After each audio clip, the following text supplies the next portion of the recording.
Item ಯಾವುದೇ ಇರಲಿ try ಮಾಡಿ ಆಚಿ ಚಿಕನ್ ಮಸಾಲಾ. ಇಂದು ಸುದ್ದಿಗೋಷ್ಠಿಯನ್ನ ನಡೆಸ್ತಾರೆ ಎಚ್.ಡಿ. ದೇವೇಗೌಡರು. ಬೆಂಗಳೂರಲ್ಲಿ ಮಾಜಿ ಪ್ರಧಾನಿ ಎಚ್.ಡಿ. ದೇವೇಗೌಡರು ಸುದ್ದಿಗೋಷ್ಠಿಯನ್ನ ನಡೆಸ್ತಾರೆ. ರಾಜ್ಯಸಭೆ ಟಿಕೆಟ್ ಕೈ ತಪ್ಪಿದ ವಿಚಾರದ ಬಗ್ಗೆ ಸ್ಪಷ್ಟನೆಯನ್ನು ಕೂಡ ನೀಡುವಂತಹ ಸಾಧ್ಯತೆ ಇದೆ.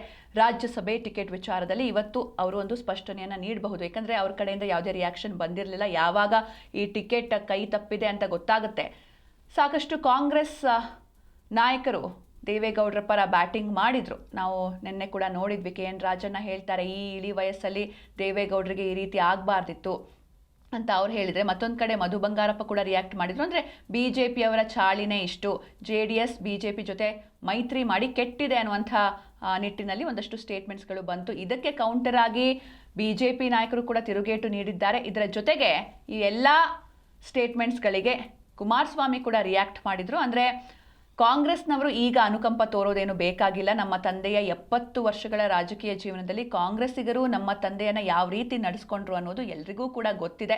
ಇದರ ಜೊತೆಗೆ ನಾವು ರಾಜ್ಯಸಭೆಗೆ ಟಿಕೆಟ್ ಅಥವಾ ಅರ್ಜಿಯನ್ನೇ ಹಾಕಿರಲಿಲ್ಲ, ಹೀಗಾಗಿ ಈ ಟಿಕೆಟ್ ವಿಚಾರದಲ್ಲಿ ಯಾವುದೇ ಗೊಂದಲ ಬೇಡ, ನಾವು ಅರ್ಜಿನೇ ಹಾಕಿರಲಿಲ್ಲ ಅನ್ನೋದಾಗಿ ಅವರು ಹೇಳಿದರು.